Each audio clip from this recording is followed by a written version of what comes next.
Vous entrez dans un monde où l'impossible devient réalité. Un lieu où les frontières de la peur n'ont plus de limites. Les territoires où psychopathes, démons et autres créatures font de vos cauchemars un quotidien auquel vous ne pouvez échapper. Ce monde, je l'ai créé rien que pour vous. Entrez et venez affronter avec moi ce qu'il y a au-delà du portail, des histoires de l'autre monde. Bonjour à vous, chères créatures. La célébrité, quel que soit le domaine artistique, peut sembler un rêve pour beaucoup, mais elle est à double tranchant. La plupart suivant des stars du cinéma, du showbiz ou d'autres activités, à travers les réseaux sociaux, des sites dédiés aux people, ne voient que le côté magique de ces célébrités. Mais à côté de ça, en dehors des excentricités et des caprices de certains, pouvant irriter les uns et amuser les autres, confortant l'adoration de leurs admirateurs et admiratrices, il y a un versant plus sombre. Celui des fans extrêmes dont l'obsession pour leur star les pousse à commettre des actes défiant toute logique, morale et éthique. C'est l'aventure qui est arrivée à Ryuji, un influenceur d'Instagram, ancien gamer pro, lorsqu'il arrive dans un immeuble devant lui permettre d'échapper à ses fans, ayant rendu la vie impossible à lui et sa famille. Mais en venant dans ces lieux, il va trouver une autre fan, qui, sous ses allures de lycéenne, va s'avérer devenir son pire cauchemar, réduisant sa vie à néant. Un calvaire qui se déroule en plein cœur des territoires de l'autre monde. Obsession. Comment j'ai pu ne pas voir ce qu'elle était? Comprendre son manège dès le départ, le jour où elle est apparue devant ma porte. J'avais pourtant ressenti des frissons sur ma peau en la voyant se présenter. Il y avait un je ne sais quoi de malicieux dans son regard, dans sa façon de parler, ses gestes faussement innocents. C'était comme si elle n'était qu'un mauvais rêve, sorti tout droit de l'imagination d'un mangaka un peu tordu, voulant pervertir l'image même de la lycéenne typique japonaise, l'associant à un haut degré de perversité, se cachant derrière un masque d'un être candide et pur. Mais ce jour-là, j'ai rejeté cette première pensée, persuadé que mon expérience passée, la raison pour laquelle j'avais été amené à habiter dans cet appartement, en était la cause indirecte. À l'instant où Saiko s'est montrée à moi, en partie enveloppée dans l'obscurité, à cause d'un éclairage défaillant dans le couloir, mon esprit l'a immédiatement rattaché à l'image de ces jeunes filles, ces femmes, ces mères au foyer pour certaines, scrutant mes déplacements au sein du lieu où j'habitais avec ma famille auparavant, à cause de mon déménagement. Aujourd'hui, je me rends compte de l'erreur que j'ai commise en acceptant sa demande de signer ce simple autographe. En la faisant entrer dans mon appartement, dans ma vie, transformant cette dernière en un cauchemar dont je n'imaginais pas la teneur à venir. Ai-je manqué de discernement? Non, je ne pense pas. Pas sur le moment en tout cas. Je n'ai fait que répondre au refus d'un instinct guidé par l'image de mes parents effrayés de la situation dans laquelle je les avais imbriqués malgré eux. J'ai voulu croire que toutes mes femmes n'étaient pas forcément des hystériques aux yeux hagards dès qu'elles me voyaient boire un bol de céréales, à travers leurs jumelles dont je percevais l'éclat traverser les vies de notre demeure, à ma famille et moi. Des écolières pour un grand nombre d'entre elles.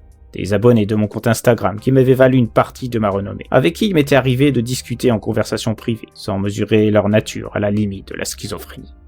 J'ai commis l'erreur d'oublier que derrière leur profil de personnes que je pensais être des femmes d'âge mûr, avec qui j'avais de nombreux points communs, à la photo de profil attirante, se dissimulaient en fait des jeunes filles bien plus jeunes que je pensais, usant de photos récupérées sur le net, ou créées spécialement à l'aide d'une IA afin de me tromper. Des fans ayant écouté à outrance des interviews presque oubliées, datant de mes débuts en tant que gamer pro, de reportages, d'articles relatant des informations sur ma vie privée, en fouinant dans mes poubelles, au titre réel du terme. Tout cela pour avoir de quoi alimenter des discussions et me faire penser que nous avions de nombreuses affinités, dans le seul but de m'attirer à elle. La célébrité n'a pas que des avantages, j'en ai fait l'amère expérience, croyez-moi. Et au moment où je pensais avoir échappé à tout ça, libérant de la peur les membres de ma famille en partant loin d'eux, je suis tombé sur bien pire. Une incarnation de ce qu'on peut trouver de plus sombre chez un fan.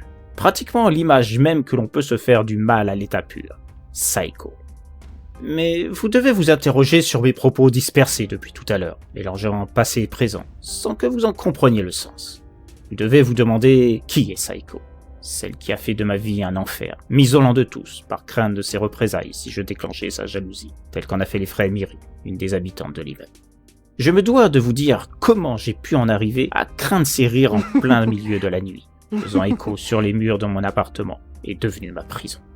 Il me faut vous expliquer comment j'en suis venu à avoir peur de ma propre ombre, de crainte d'en voir ressortir celle qui a fait de moi la représentation d'un otage, traumatisé par tout ce qui l'entoure, jusqu'à sombrer dans la paranoïa la plus totale, au moindre son, au moindre mouvement de lumière, à la moindre respiration ne venant pas de ma propre bouche. Alors, voici mon histoire. Elle vous semblera sans doute folle, dénuée de rationalité, issue d'un esprit au port de la démence, dont la célébrité a fini par perturber le cerveau. Pourtant, elle est loin d'être une histoire d'horreur comme on pourra en trouver dans les mangas de Junji Ito. Je n'ai rien inventé. Je ne suis qu'un messager pouvant témoigner que la terreur peut venir d'une écolière de 16 ans, crainte par toutes et tous dans un immeuble où j'ai eu la stupidité de venir me loger. Je me nomme Ryoji Nishiri. Je suis influenceur sur Instagram. Oui, je sais ce que beaucoup d'entre vous doivent penser. Encore un petit prétentieux, favorisé par la vie, et jouant de son physique pour arnaquer des filles en leur vendant des produits inutiles à des prix exorbitants. Je peux comprendre vos a priori, c'est légitime. Les réseaux sont remplis de personnes ayant ce statut, je ne le nie pas. Tout comme je ne peux pas désavouer que mon physique a certainement joué sur la montée de ma popularité. Mais pour ma part, je ne vends pas l'eau de mon bain, ou des remèdes vaudous pour séduire votre ami d'enfance à qui vous n'osez pas avouer vos sentiments. Non, moi je vante les mérites d'une marque liée à un domaine qui a longtemps fait le désespoir de mes parents, n'y voyant qu'un passe-temps malsain, m'écartant du vrai monde, celui des jeux vidéo. Ah, je sens que ça parle à nombre d'entre vous, pour avoir entendu les mêmes phrases de la part de votre père ou votre mère. Vous savez, ces mots du style « tu ferais mieux de jouer avec tes amis à un sport où il y a un vrai ballon, c'est pas avec ça que tu réussiras dans la vie ». Ou encore le fameux « comment tu veux rencontrer des filles et te marier en restant collé des heures à ta console ». Tous les gamers ont connu ça, ces moments d'incompréhension avec les autres membres de sa famille. Mis à part le petit frère, la petite sœur, passionnés par vos actions sur des FPS, des RPG, des MMO de guerre, devenant leurs héros. Je passais des heures, soit sur mon PC, soit dans les salles d'arcade rétro, faisant souvent à l'école buissonnière, pour avoir plus de temps immergé dans des univers devenus comme une sorte de drogue dont je ne pouvais pas me passer. Une passion qui m'a fait repérer par une société de vente d'articles d'e-sports, me proposant de me sponsoriser en tant que gamer pro. Seule contrainte, n'utiliser que les produits de leur société et vanter leur mérite sur les réseaux en parallèle des tournois pro d'e-sports auxquels je serais convié de participer. C'est ainsi que j'ai débuté une double carrière, m'entraînant sur des compétitions en ligne telles Tournament, Battlefly ou Glory for Gamers, qui m'ont permis de me faire un nom très rapidement à la grande joie de mon sponsor. Et dans le même temps, je présentais sur Instagram les produits que j'utilisais, secret de ma réussite, pendant les compétitions. Grâce à ma notoriété grandissante, je suis passé au grade supérieur en participant à des compétitions physiques, comme l'eSport World Convention, Intel Extreme Experts ou la League of Legends World Championships. Bien que réticents au départ, mes parents, voyant le montant des virements arrivant sur mon compte bancaire, ont vite accepté que j'en fasse mon métier, bien qu'à leurs yeux, c'était plus une passion qu'un véritable travail. Mais ils me permettaient de vivre, et je leur faisais largement profiter de mes revenus, tout en gâtant régulièrement mon frère et ma sœur qui rêvaient de devenir comme moi. Je devins rapidement une figure incontournable des réseaux sociaux et un influenceur très coté. J'ai vécu plusieurs années de cette manière, avant de me limiter à mon statut d'influenceur sur Instagram. Les compétitions physiques d'e-sport étant devenues de plus en plus intrusives dans mon quotidien, je voyais moins ma famille, devant aller souvent à l'étranger pour des tournois. Et surtout, l'émergence de nouveaux gamers très doués faisait que je commençais à avoir du mal à suivre leur rythme. Il faut savoir accepter de ne plus avoir le niveau face à la nouvelle génération à un moment.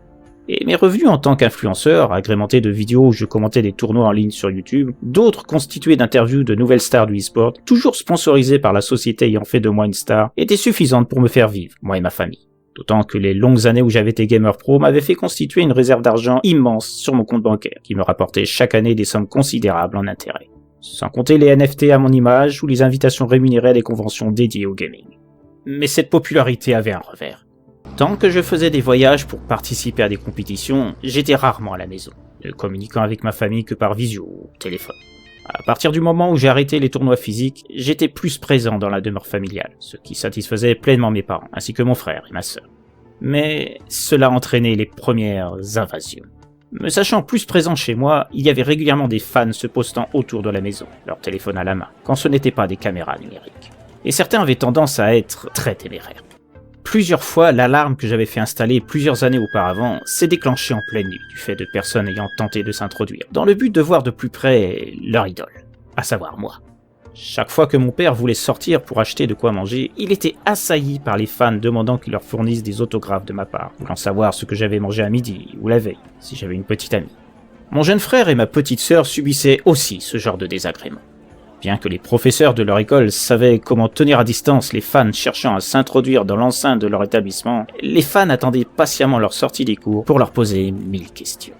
Au bout de 2 mois, mes parents ont dû se résoudre à leur faire prendre des cours à distance, pour éviter qu'ils soient en contact avec ces véritables harpies. Certains fans harcelaient de messages les portables de mes parents, ou les forums où ils avaient l'habitude de discuter avec leurs amis. Ils ne me reprochaient pas cet enfer, conscient que ce n'était pas ma faute. Mais je ressentais une lourde culpabilité envers ma famille, à cause de ma popularité, qui subissait cet enfer, lui enlevant toute intimité, car scrutait à chacun de ses mouvements. Rien qu'arroser les fleurs dans le jardin était devenu une corvée pour ma mère, elle qui adorait ça auparavant. Idem pour mon frère et ma sœur, n'osant plus jouer au ballon ou d'autres jeux d'extérieur, de peur de voir crépiter les flashs d'appareils, de téléphone, et se voir assaillis de questions de plus en plus personnelles et intimes me concernant. Une situation invivable qui m'a poussé à louer un appartement au centre de Tokyo, loin de ma ville natale, loin de cette folie médiatique causée par mes fans, dont certaines très jeunes, entre 13 et 14 ans, ce qui rajoutait au malaise. Il y avait même des mères d'amis, veuves ou séparées parmi mes prétendantes, alléchées à la fois par ma jeunesse, ma célébrité et mes revenus. Quand je ne recevais pas carrément de leur part des demandes en mariage, ce qui me mettait dans une position que vous devinerez très difficile envers mes amis.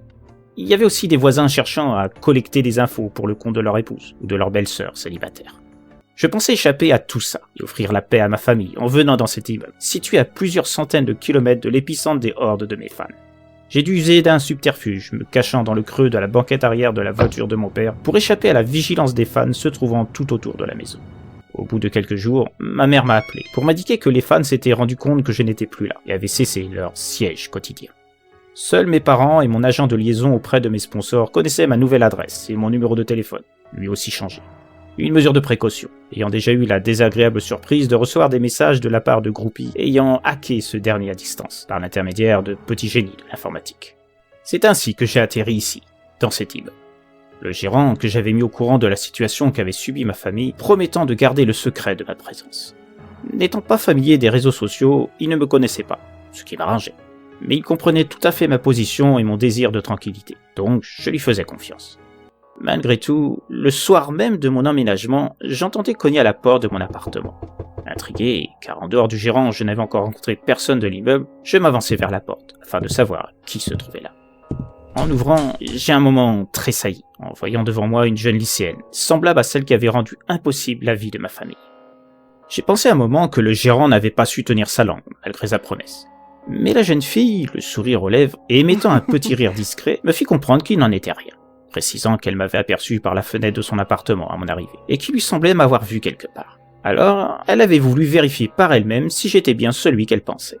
En lui demandant si elle connaissait donc mon identité, elle y affichait un grand sourire, tout juste éclairé par la faible lumière du couloir, lui donnant une sorte d'aura curieuse, son corps étant baigné à moitié dans la pénombre, tandis que l'autre était envahi de luminosité.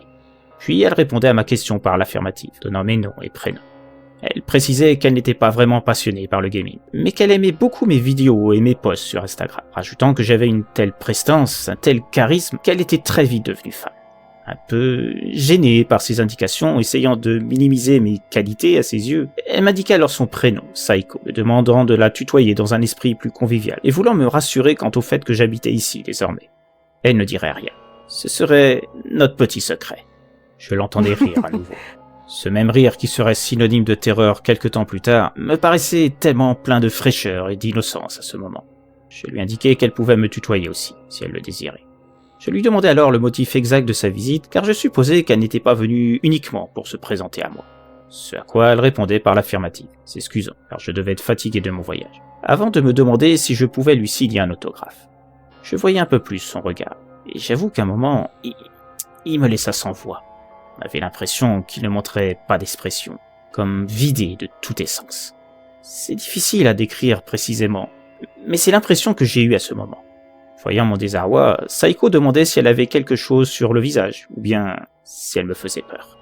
Me sentant un peu stupide de l'avoir dévisagé ainsi, conscient de ma maladresse à son égard, je tentais de rattraper le coup, lui affirmant que non, et l'invitant à entrer, car j'avais un stock de photos à dédicacer sur la petite table du salon. À ce moment, je scellais mon destin en la faisant entrer dans mon lieu de vie. J'ignorais encore de quoi elle était capable, et donc très loin de penser qu'en lui accordant cette invitation à entrer, je venais de lui permettre d'avoir l'emprise sur moi. Mais sur le moment, je ne voyais qu'une jeune fille comme tant d'autres, ne voulant de moi qu'une simple signature. C'était bref, mais j'ai cru apercevoir, à l'espace d'un instant, une sorte de rictus apparaître sur ses lèvres, comme si elle était satisfaite d'un plan mis en place. Cependant, je pensais avoir mal vu ou interprété, et je me maudissais intérieurement de voir du mal partout. Ce n'était qu'une fan après tout, et elle avait promis de garder le silence sur ma nouvelle adresse. Pourquoi m'en ferais-je ? Une fois qu'elle aurait son autographe, il y avait de grandes chances que je n'en entende plus parler, vu qu'elle aurait eu ce qu'elle était venue chercher. J'avais tort à un point que je ne pouvais imaginer. Je la fis pénétrer dans l'appartement. Une fois complètement baignée dans la lumière, mes doutes sur elle semblaient se dissiper, sentant ridicule d'avoir pensé un seul instant qu'elle pouvait être comme les autres fans ayant terrorisé des semaines durant les membres de ma famille. Cependant, elle donnait l'impression d'avoir désormais un certain pouvoir une fois entrée, s'asseyant sur le sofa sans demander la permission, et voyant la pile de photos, s'empressa de les prendre en main. J'hésitais à lui dire que son attitude n'était pas très polie. Je la vis chercher dans les photos. Pourtant, c'étaient des photos standards, identiques. Je ne voyais pas ce qu'elle pouvait chercher de particulier ou d'atypique. Intrigué, je m'approchai, m'asseyant à mon tour. À cet instant, elle me tendit une des photos, me disant que celle-ci, elle ne l'avait jamais vue sur Instagram. En voyant plus en détail la photographie, je me rendais compte que j'avais mélangé des photos personnelles avec celles promotionnelles, destinées à la dédicace pour les fans. Je me sentais mal à l'aise. Pas seulement du fait du mélange de ma part, mais des frissons qui parcouraient mon corps à cet instant. Et je préférais ne pas lui dire que cette photo ne pouvait pas être donnée. Car je ressentais l'envie qu'elle sorte de mon appartement, sans trop savoir pourquoi. Une sorte de sixième sens, m'indiquant qu'il serait risqué qu'elle reste plus avant dans mon nouveau lieu de vie. Je bafouillais un semblant d'explication, disant que c'était une nouvelle série qui n'avait pas encore été présentée, qu'elle serait la première à la voir. Elle montrait un nouveau sourire, semblant satisfaite de ma réponse, me demandant en ce moment si elle pouvait m'appeler par mon prénom, vu qu'elle m'avait donné le sien. Il y avait une assurance dans chacun de ses gestes, de ses actions, qui me mettait dans une sensation d'inquiétude. Il fallait qu'elle s'en aille, si je ne voulais pas qu'elle s'aperçoive du début de peur qu'elle m'inspirait à cet instant. Je préférais ne pas lui donner des signes de réticence de ma part en acceptant sa demande. Elle sourit à nouveau, avec toujours ce regard que je n'arrivais pas à identifier comme de la vraie gentillesse, une forme de défi ou quelque chose de plus subtil, presque un sarcasme gestuel à mon encontre. Voulant couper court à la conversation et sa présence, je prenais la photo, la signais et lui remettais, en essayant le plus possible de ne pas montrer mon angoisse. Elle regardait la photo un moment, comme s'il s'agissait d'un trésor unique. Puis, me regardant, toujours souriante, elle m'avouait sa joie pour ce présent, ainsi que le fait que j'habitais le même immeuble qu'elle, rajoutant qu'elle allait me laisser me reposer maintenant. Il m'était très difficile de masquer mon soulagement de son départ, pendant qu'elle se levait et se dirigeait vers la porte d'entrée, sans un regard en arrière. Elle ouvrit la porte, me lançant alors une phrase glaçante, où elle me disait espérer que je me sentirais bien ici, mieux que ceux qui m'avaient précédé, et qui l'avaient déçu. Je n'eus pas le temps de lui demander ce qu'elle voulait dire par cette phrase, que déjà elle avait franchi la porte, refermant derrière elle. J'entendais le bruit de ses pas s'éloignant dans le couloir. J'avais l'impression qu'il résonnait dans ma tête, comme si j'étais connecté à eux, me clouant sur le sofa, sans oser me lever tant que j'entendais ce son à l'intérieur de mon crâne. Ce n'est que quand il se tut que je pus reprendre le contrôle de mes membres, soulagé. Je ne comprenais pas comment une simple gamine à mes yeux avait pu me transmettre un tel malaise. J'avais eu l'impression d'une terreur ayant envahi mon corps, la sensation qu'elle m'avait dicté mes gestes, m'empêchant de m'opposer à sa volonté. En un sens, elle me donnait la conviction qu'elle n'était pas qu'une simple lycéenne. Il y avait autre chose qui émanait d'elle. Je le sentais en moi, sans pouvoir définir ce que c'était exactement. Cette nuit-là, j'ai eu beaucoup de mal à dormir, repensant en continu à cette visite étrange, à Saiko et cette sensation de malaise qu'elle m'avait procurée. Mais ce ne serait pas la seule fois où je ressentirais ça. Saiko vint me rendre d'autres visites, toujours le soir, comme si c'était un rituel pour elle.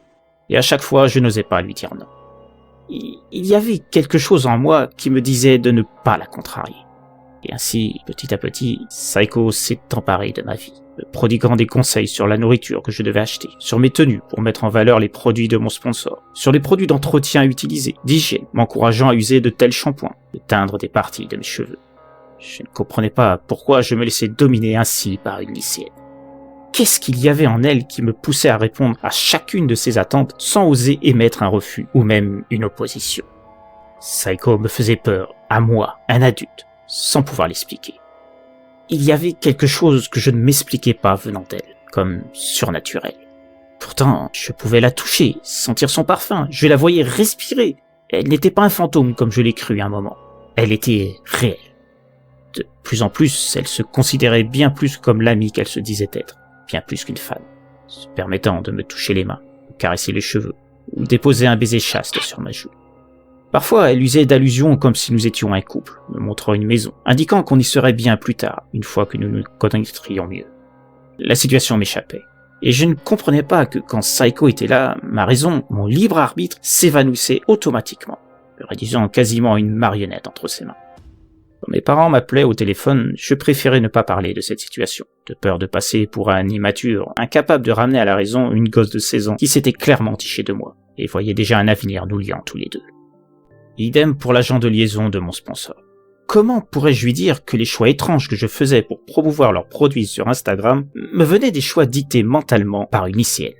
Elle s'imposait sur ma vie à plusieurs niveaux. De nombreuses fois, j'ai pu lire des commentaires assassins de sa part à des fans, me faisant des compliments sur les réseaux, ce n'étaient pas des déclarations pures et directes. Des fans dont je ne percevais plus la trace après ces altercations écrites. Il est même arrivé que les comptes de certaines disparaissent d'Instagram. Comme si elles avaient décidé de quitter le réseau, au sommet de le faire.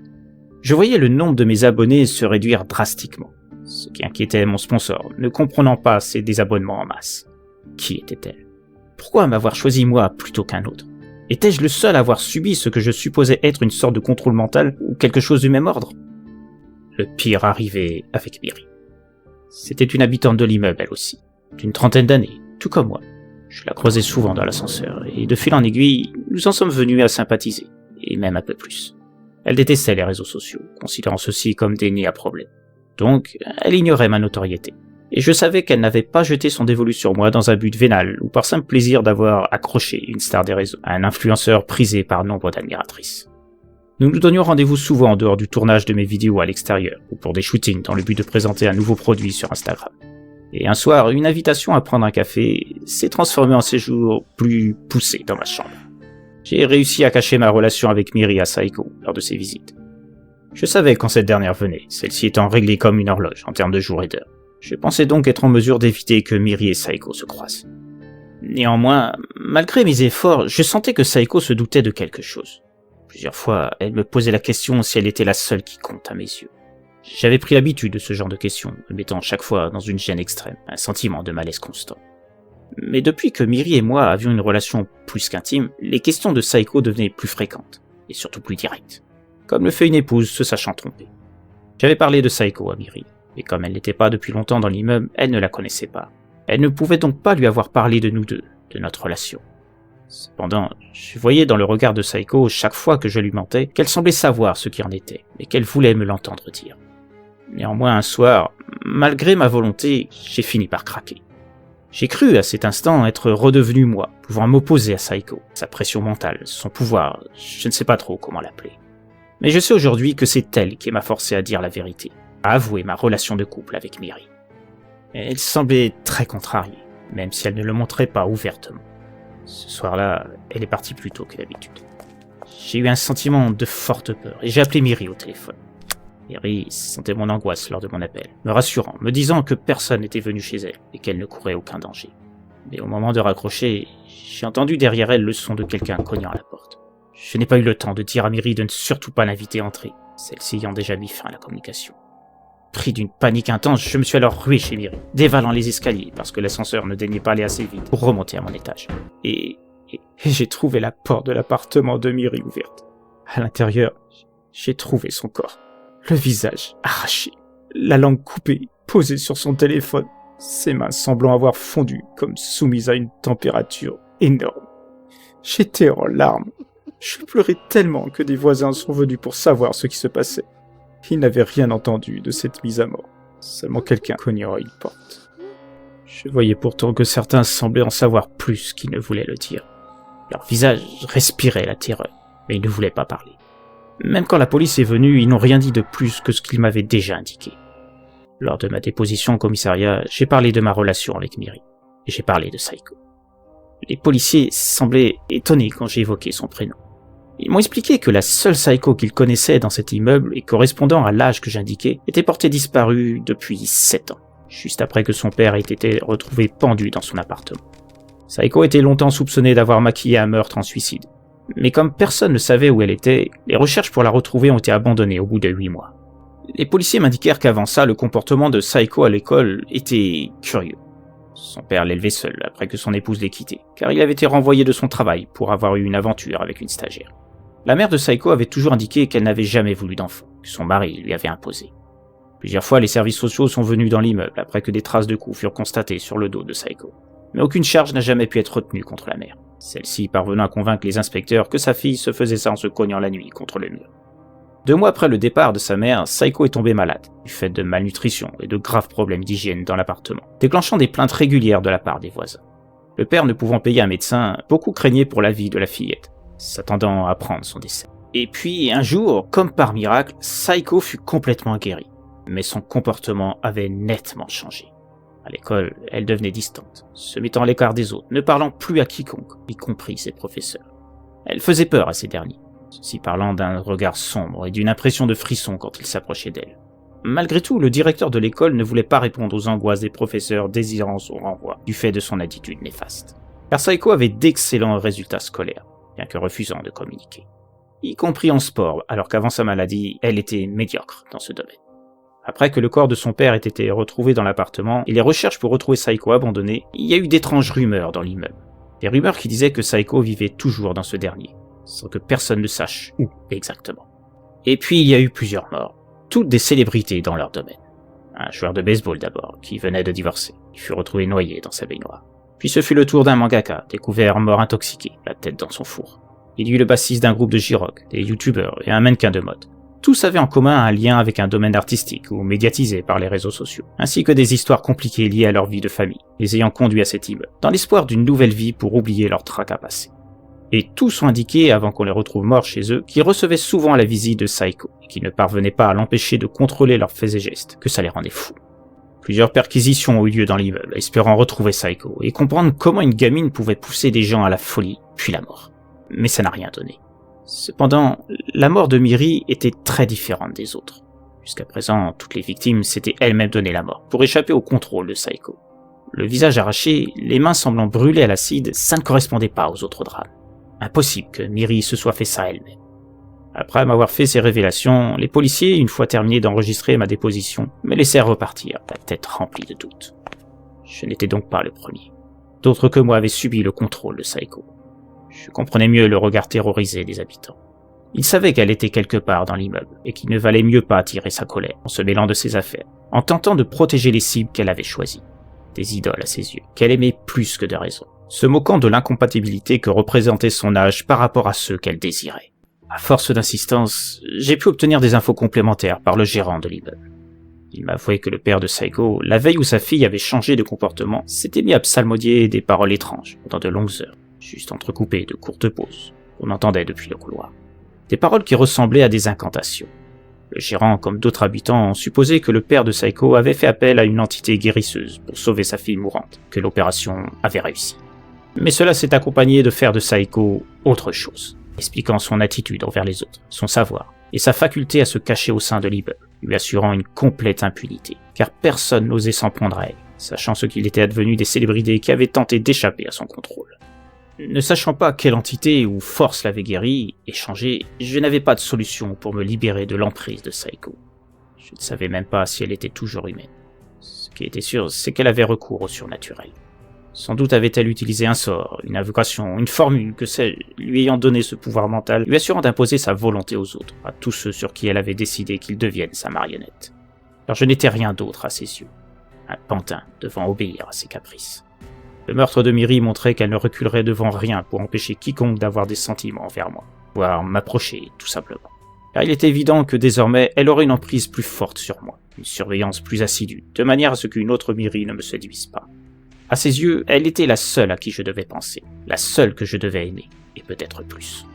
J'étais devenu son obsession, une obsession à laquelle je n'avais aucune échappatoire. Très bientôt, la situation m'échappait totalement. De peur que je m'approche d'autres femmes sans qu'elles s'en aperçoivent immédiatement, elle fit de moi un oiseau dans une cage. La porte ne pouvait plus être ouverte sans son consentement. Quand je désirais me rendre quelque part pour un tournage, une séance photo, elle voulait savoir les détails de mes journées, en précisant avec ce même sourire aux lèvres qu'elle serait toujours là, quelque part, sans que je puisse la voir, afin de vérifier que je me conforme à n'être que sa chose, son jouet, sa possession. J'ai tenté de parler de ma situation à mes proches, par des messages codés, pensant que Saiko ne soupçonnerait pas la teneur de ses appels à l'aide. Mais c'était sous-estimé cette dernière. Chacune de mes tentatives se vouait à devenir un échec. Bien que mes messages étaient envoyés, ils ne parvenaient jamais à leur destinataire. Au bout d'un moment, vraisemblablement ulcéré de mes tentatives, je n'avais plus la possibilité d'avoir un portable ou quelques moyens de communication sur moi. Elle menaçait de s'en prendre à ceux ou celles à qui je tenterais de dire quoi que ce soit. Elle savait qu'il y avait peu de chances qu'on me croie, de pouvoir apporter de preuves à ce que je vivais. Mais pour elle, c'était comme une sorte de principe.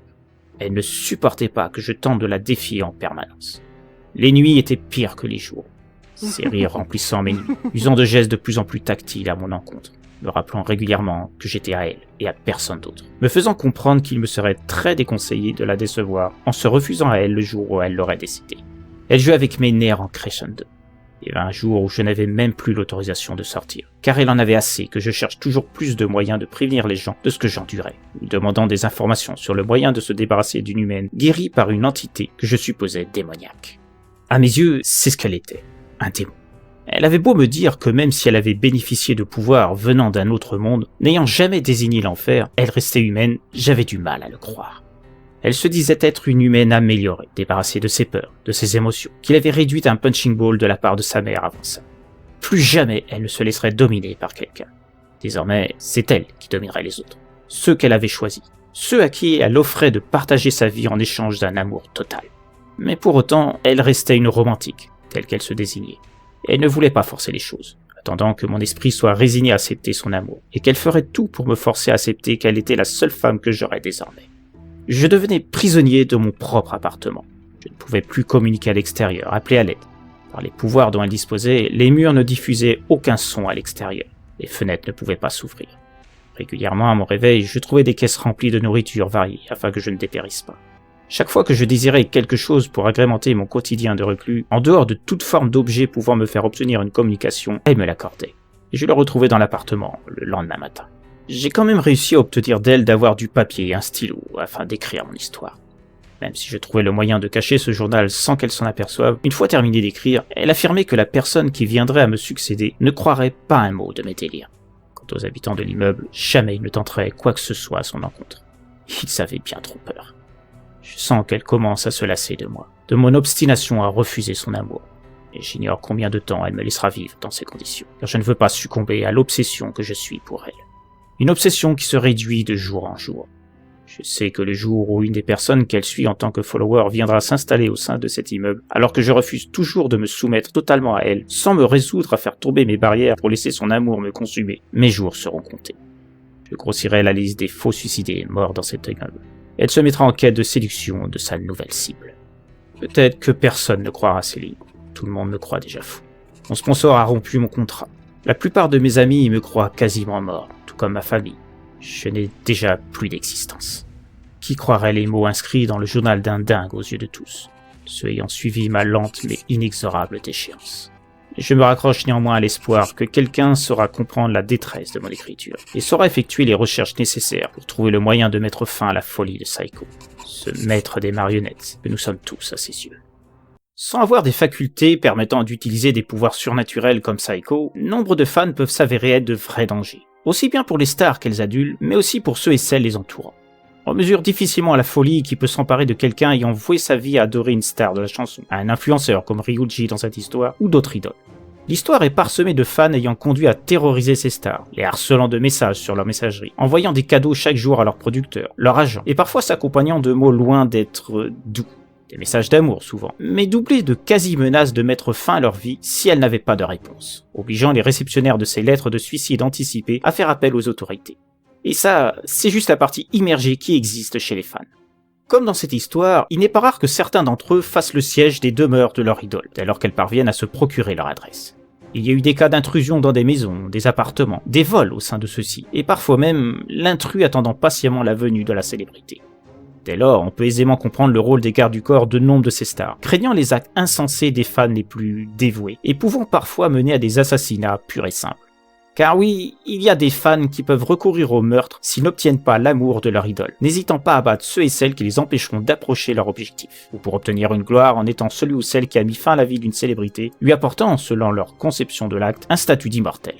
John Lennon, assassiné par Mark David Chapman, Rebecca Schaeffer, tuée par Robert John Bardo, ou Selena, reine de la musique Terrano, qui a vu sa vie finir sous les balles de la présidente de son fan club.